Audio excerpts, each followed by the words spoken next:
Oi, hoje eu vou contar para vocês a história de Obaluaê, ou Omulu, como alguns costumam chamar o orixá, dependendo da idade dele. Obaluaê é filho de Nanã, nasceu de Nanã, só que foi criado por Iemanjá.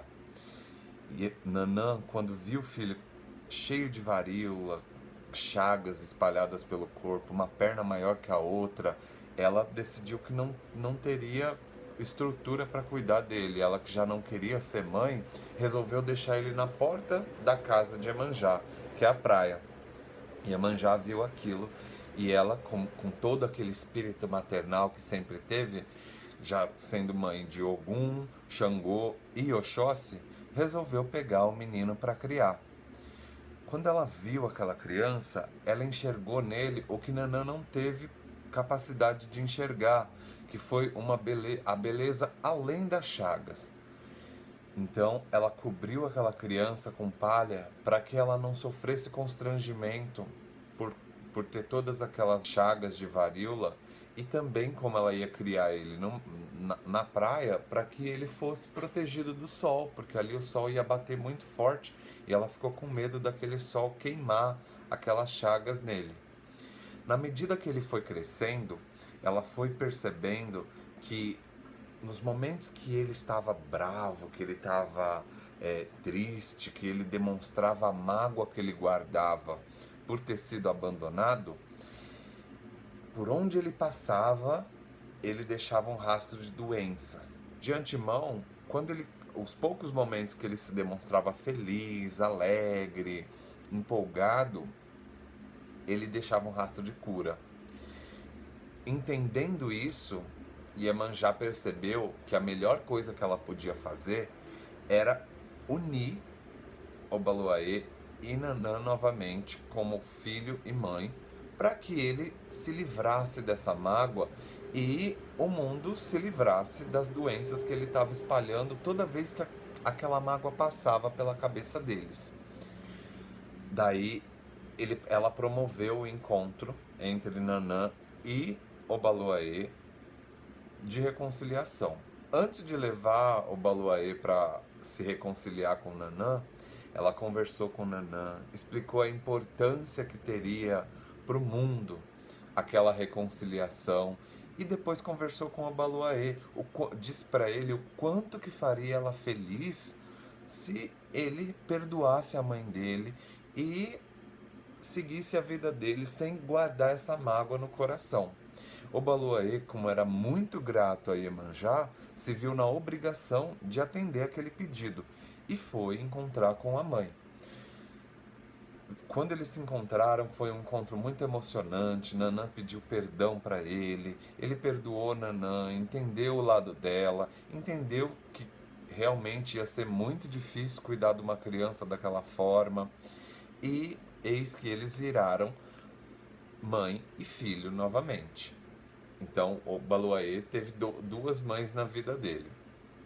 Iemanjá, que foi a mãe de criação, e Nanã, que foi a mãe de biológica, a mãe que gerou ele, a mãe que ensinou, depois de um tempo, muitas coisas que ele foi praticando nos reinos que ele foi passando. Eu digo reinos porque o Baluaê foi passando de reino em reino, e quando ele se sentia não quisto, quando ele se sentia, não se sentia mais querido, ele abandonava esses reinos. E ao abandonar esses reinos, ele deixava para trás um rastro de doenças. Exatamente o que Iemanjá identificou. Que todas as vezes que ele se sentia magoado, a resposta dessa mágoa seria um rastro de doença, um rastro de desgraças. Então, esses reinos que ele foi abandonando foram todos seguindo ele, justamente para que aquele rastro de doença não acompanhassem eles. Então, onde o Baluaê chegava, as pessoas entendiam que nós precisamos tratar o rei da terra como rei, porque enquanto ele estiver feliz, nós vamos prosperar e não vamos sofrer com doenças como a peste, a malária e até mesmo a varíola, que é o que afetou ele desde recém-nascido. Em uma dessas andanças pelo mundo, Yansan viu aquele Deus forte, poderoso, que tinha o poder de espalhar doenças, mas também de colocar a cura nas pessoas, ela viu ele e ao ver isso, ela falou: por que será que ele se esconde debaixo dessa palha? Eu quero ver o que tem debaixo dessa palha. E Ansan, sempre muito curiosa, começou a seguir ele e a soprar o vento dela em todo canto que ele passava para ver se a palha levantava. E aquela palha nunca levantava, nunca levantava. Ele era muito seguro com aquela palha.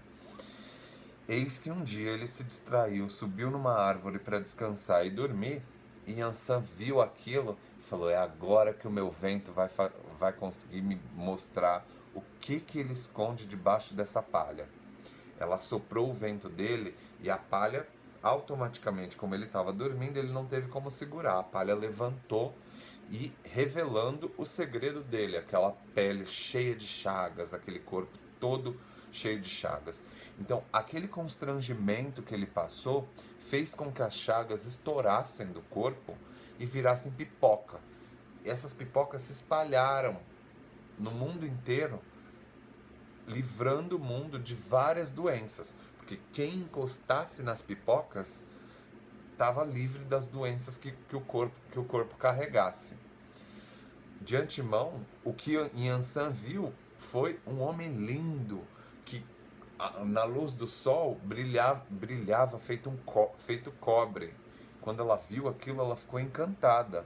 Sendo assim, eles trocaram fluidos e Yansan foi a primeira mulher na qual Obaluaê teve contato. Só que Obaluaê não deixou de usar aquela roupa, porque aquela roupa simbolizava para ele o respeito, simbolizava para ele a força dele. Por onde ele passava, era como se fosse a marca registrada dele. Em um desses reinos que ele passou, ele conheceu uma deusa linda, sábia e forte chamada Euá. Aí foi por quem ele se apaixonou, e é outra história que eu vou contar para vocês mais para frente, mas enfim, Euá se tornou a mulher de Obaluaê e reinou com ele por muitos e muitos anos. Até hoje, a gente entende que Obaluaê é um orixá essencial em todos os terreiros, justamente pela questão da saúde. É muito importante a gente cuidar com muito amor e carinho de Obaluaê, justamente para a gente garantir a saúde dos que estão e frequentam o nosso terreiro. Enfim, Obaluaê porque Obaluaê é o Deus responsável por colocar a vida e também tirá-la. Ele aparece na nossa vida nesses dois momentos, no momento de nos colocar aqui e no momento de tirar a palha do nosso corpo e nos tirar daqui. Se vocês gostaram desse vídeo, eu vou pedir a gentileza de se inscreverem no canal, curtirem o vídeo e também comentarem, pedindo com opiniões, com histórias que vocês queiram ouvir. Só para vocês saberem, essas histórias que eu estou contando, além de eu ter lido, obviamente, para poder saber com um pouco mais de riqueza de detalhes, eu ouço essas histórias desde pequeno com a minha avózinha, que ela contava para mim as histórias de Niná que eu ouvia para dormir na beira da cama, eram as histórias dos orixás. Então eu cresci ouvindo essas histórias e hoje eu resolvi compartilhar elas com vocês. Grande abraço e força para todo mundo.